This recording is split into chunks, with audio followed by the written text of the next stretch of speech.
Assalamualaikum warahmatullahi wabarakatuh. Perkenalkan, saya Aziz Muslim SPD, calon guru penggerak Angkatan 11 Kabupaten Brebes.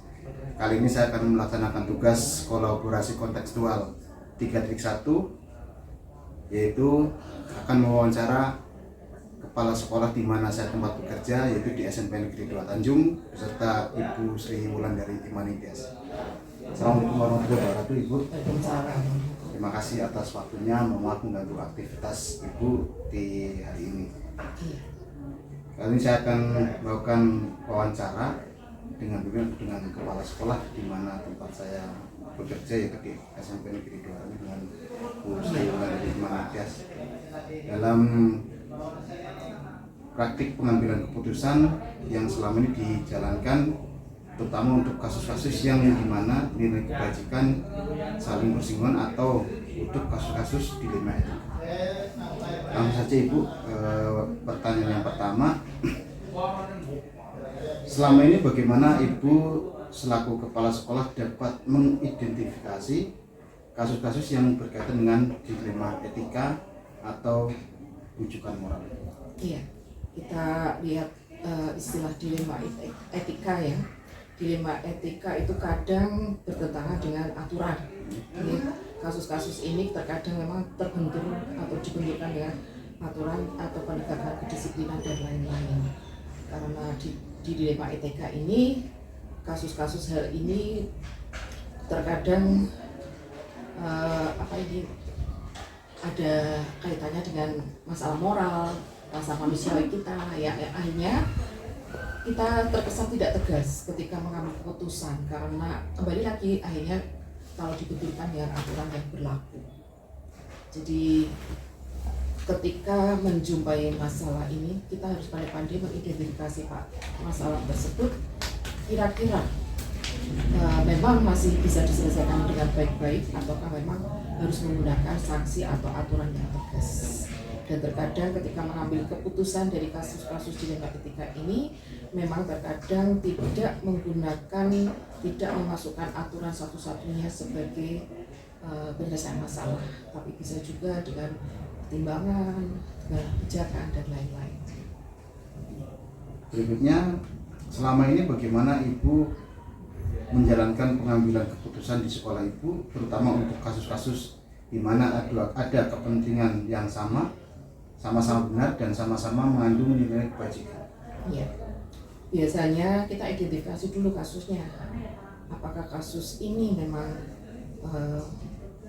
urgent untuk ditegakkannya aturan ataukah masih bisa diselesaikan dengan kebijakan?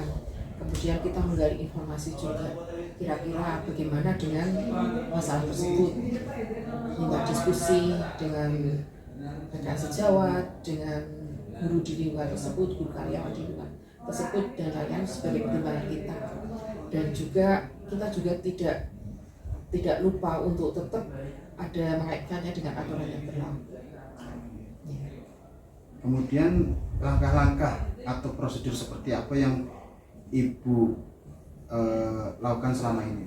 Ya, pertama jelas identifikasi dulu Pak, masalahnya terjadinya kenapa, kok bisa gitu ya. Kemudian setelah identifikasi menggali informasi, meminta pendapat dan diskusi dari rekan sejawat maupun dari lingkungan tersebut.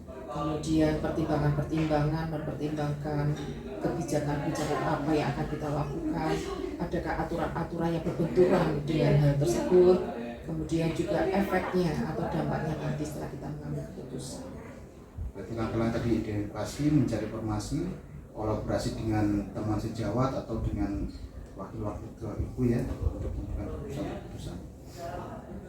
Baik, untuk selanjutnya, hal-hal apa saja yang selama ini Ibu anggap efektif dalam pengambilan keputusan pada kasus-kasus dilema etika?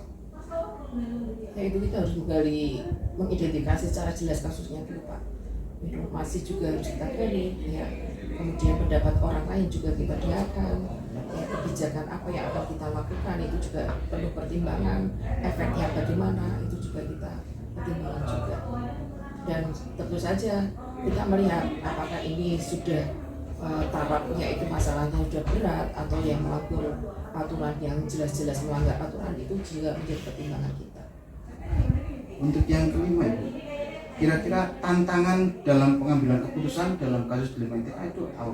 Iya, kalau kasusnya masih sederhana, masih bisa diselesaikan dengan baik-baik saja, kita sih tidak bermasalah, tidak menganggap suatu beban ya. Tetapi jika kasusnya kadang terbentur aturan yang harus dikenakan sanksi pada hal tersebut, tapi kemudian kemanusiaan juga kadang ikut juga melibatkan dalam permasalahan itu. Jadi kita harus bisa mana kapan kita bertindak tegas, mana tidak, itu butuh juga perjuangan itu. Terkadang masih bisa diselesaikan dengan kebijakan, namun sejauh itu tidak melanggar aturan yang memang harus kita taati. Kemudian dalam penjelasan kasus dilema etika Ibu, apakah Ibu menjadwal atau barangkali bisa dieksekusi pada waktu itu? Kalau untuk kasus-kasus yang tidak terlalu berat, itu memang saya kalau menangani masalah itu bertahap Pak. Biasanya ada pengamatan dengan panggilan pertama, pembinaan secara lisan, kedua lisan, ketiga lisan, dan berikutnya baru teguran secara tertulis. Tapi biasanya tidak sampai tertulis, itu sudah memahami ya, kecuali kalau memang itu urgent ya, misalkan harus diselesaikan saat ini ya, hari itu juga kita selesaikan dengan melihat pertimbangan-pertimbangan yang lain, tentu saja untuk pengambilan keputusan lebih lanjutnya. Kalau penyelesaian masalah, tentu saja setiap kali kita menemui masalah itu di lapangan, hari itu juga kita selesaikan. Bisa selesaikan gitu ya. Dan berikutnya, adakah seseorang atau faktor-faktor yang selama ini mempermudah atau membantu Ibu dalam pengambilan keputusan di kasus dilema etika? Ya, itu pengambilan keputusan secara cepat dan tepat itu butuh pengalaman bertahun-tahun Pak. Jadi sebenarnya kita belajarnya dari lingkungan, dari pengalaman kita. Itu satu, pengalaman itu adalah guru yang terbaik.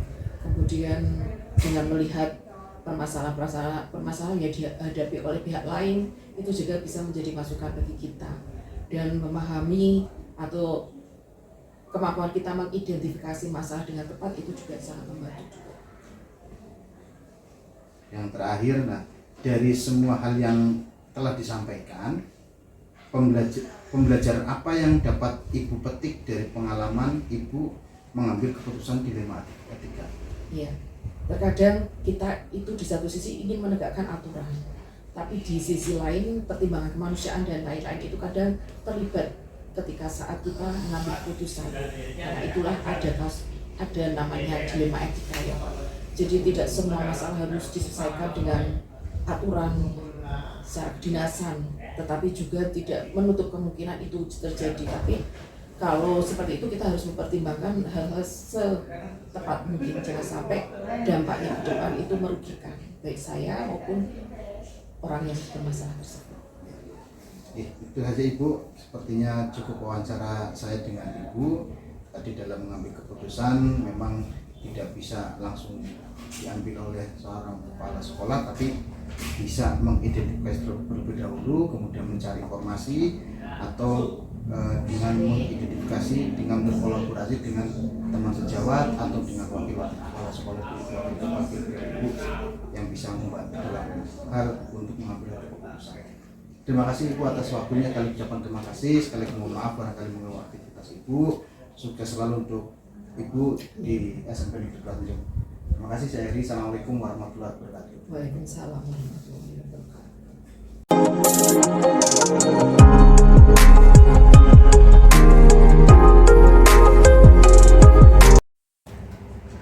Assalamualaikum warahmatullahi wabarakatuh. Saya Ajis Muslim SPD, calon guru penggerak angkatan 11 Kabupaten Brebes.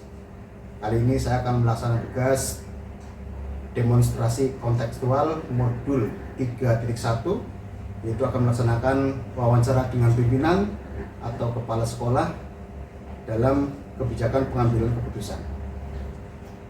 Kali ini saya akan mewawancara Kepala SMP 4 Tanjung, yaitu Ibu Intan Nihaya MPD, dan kali ini akan kami berhadapan langsung dengan Ibu Intan. Assalamualaikum Bu Intan. Waalaikumsalam warahmatullahi Gimana kabarnya Bu? Alhamdulillah sehat Pak. Mohon maaf mengganggu waktu Ibu ya. Nggak apa-apa. Sesuai dengan tadi yang saya sampaikan bahwa saya akan melaksanakan wawancara dengan kepala sekolah, yaitu dalam hal pengambilan keputusan itu. Langsung saja Ibu, ada beberapa pertanyaan yang kami sampaikan. Yang pertama, selama ini bagaimana Ibu Intan selaku kepala sekolah dapat mengidentifikasi kasus-kasus yang merupakan dilema etika atau rujukan moral? Ya. Jadi cara mengidentifikasi mana itu kasus dilema etika dan kasus rujukan moral nih. Kalau di dilema etika itu berarti dua kasus yang kedua-duanya sama benar, memiliki nilai-nilai kebaikan gitu ya. Jadi benar dengan benar. Cuman kita harus memilih mana yang harus dipilih gitu. Itu berarti dilema etika. Tapi kalau rujukan moral itu berarti satu benar satu salah gitu. Artinya ketika kita memilih ya kita harus milih yang benar, yang salah tidak boleh dilakukan gitu kan. Jadi seperti itu Pak. Kalau benar vs benar berarti itu dilema etika, tapi kalau benar salah berarti itu rujukan moral. Untuk yang kedua, berarti selama ini bagaimana Bu Intan selaku kepala sekolah menjalankan pengambilan keputusan di sekolah Ibu, terutama untuk kasus-kasus di mana ada dua kepentingan yang sama-sama benar atau sama-sama mengandung nilai kebajikan? Ya, ini berarti kasus dilema etika nih Pak. Etika, ya. Jadi kalau ada kasus dilema etika itu biasanya saya akan melihat dulu siapa yang terlibat di situ. Di situasi itu siapa yang terlibat, kemudian yang kedua saya akan mengumpulkan fakta-fakta ya Pak. Kemudian akan melakukan pengujian benar lawan benar, kemudian pengujian benar lawan salah. Tentunya karena kebetulan saya juga guru penggerak ya Pak. Jadi saya tetap akan berusaha melakukan sesuai dengan apa yang pernah pengalaman apa yang pernah saya alami gitu Pak. Pengetahuan apa yang pernah saya dapatkan. Jadi mengikuti sebisa mungkin, mengikuti sesuai dengan 9 langkah, ada 4 paradigma itu yang mana yang sesuai, kemudian 3 prinsip yang mana yang sesuai gitu. Jadi sampai dengan saya mengambil keputusan pun, setelah keputusan saya ambil, maka keputusan itu akan saya analisa kembali dan refleksikan kembali gitu. Tapi memang di kenyataannya sih tidak sampai semuanya diikuti Pak. Jadi ketika ini sudah cukup, ini sudah memenuhi, ini sudah memenuhi, dan intinya ketika kita mengambil keputusan yang terbaik itu yang pertama adalah tidak merugikan siapapun, khususnya adalah murid dan guru gitu ya Pak. Yang kedua adalah itu keputusan yang terbaik untuk semuanya. Mungkin itu Pak. Baik Ibu, untuk pertanyaan ketiga Ibu, langkah-langkah atau prosedur seperti apa yang Ibu Intan selaku kepala sekolah lakukan selama ini? Kalau langkah-langkahnya tadi mungkin sudah saya sebut nih Pak sedikit. Yang selama ini saya lakukan biasanya saya akan tadi mengidentifikasi dulu ketika karena masalah itu kan banyak ya Pak. Jadi kita lihat dulu konteks masalahnya seperti apa gitu.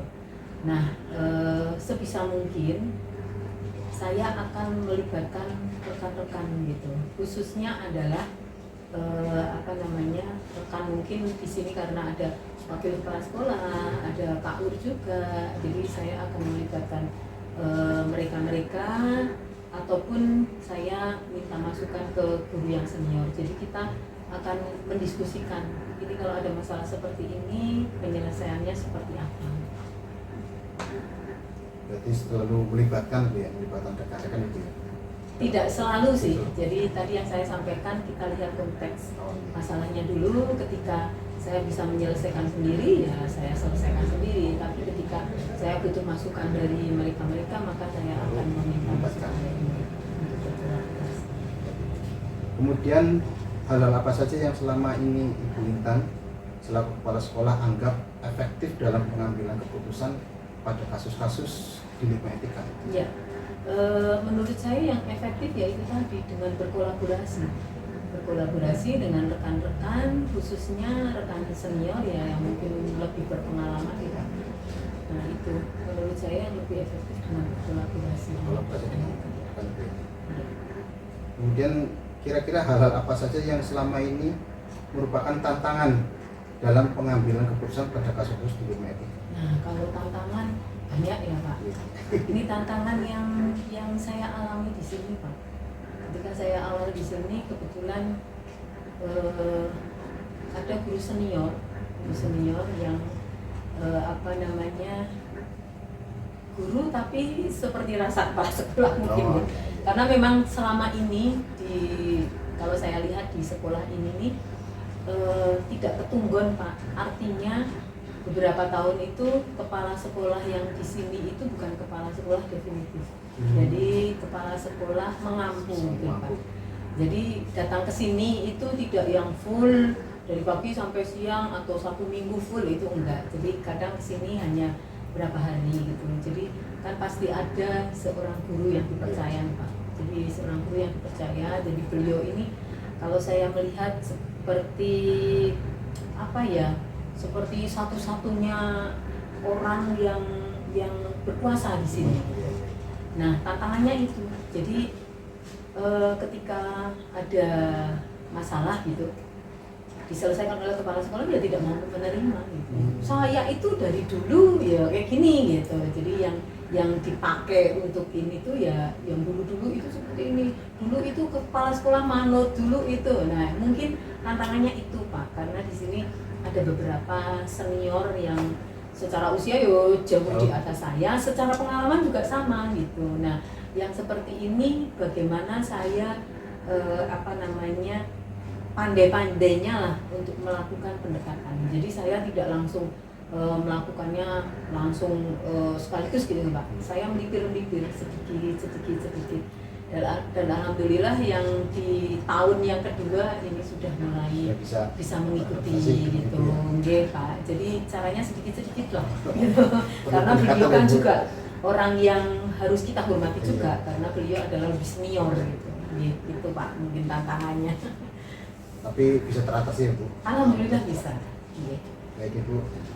Kemudian apakah Ibu selaku kepala sekolah memiliki sebuah tata kala atau jadwal tertentu dalam sebuah penyelesaian kasus dilema etika?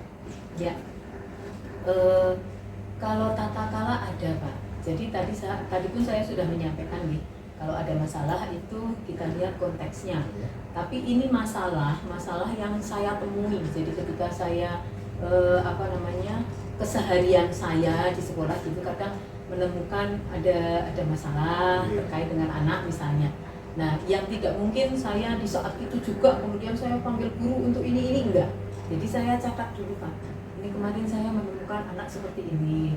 Nanti suatu ketika lagi saya menemukan anak seperti ini. Nah, saya punya jadwal di dalam 1 minggu itu ada pembinaan kepala sekolah. Ya sebenarnya tidak hanya judulnya saja pembinaan, tapi sebenarnya itu untuk ruang diskusi kita gitu Pak. Nah di situ kita akan membahas temuan-temuan masalah yang selama ini selalu saya catat, dan forumnya adalah forum diskusi. Bapak Ibu, ini saya kemarin menemukan masalah seperti ini, monggo solusinya bagaimana. Dan ini tidak hanya di guru-guru yang senior saja, tapi semuanya dilibatkan di dalam diskusi untuk menyelesaikan masalah itu.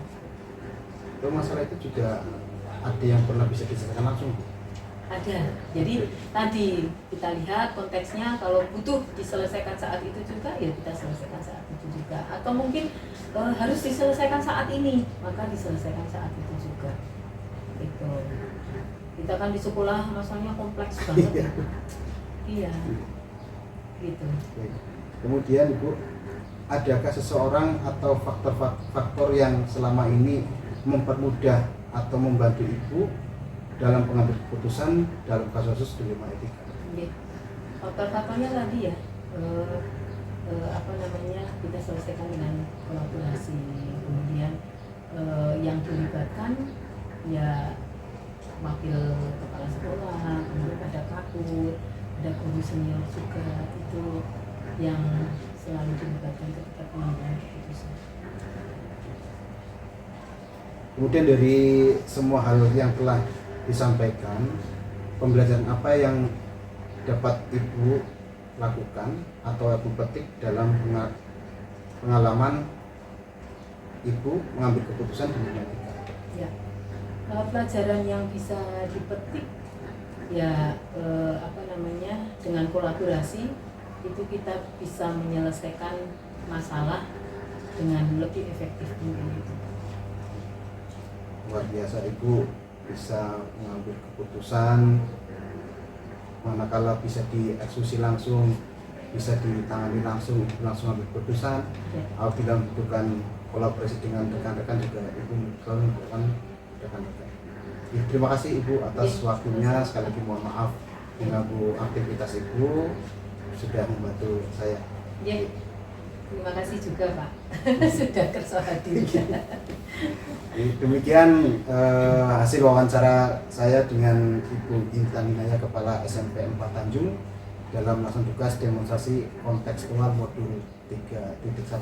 Terima kasih, saya akhiri. Assalamualaikum warahmatullahi wabarakatuh. Waalaikumsalam warahmatullahi wabarakatuh. Atur suwun Ibu. Ya.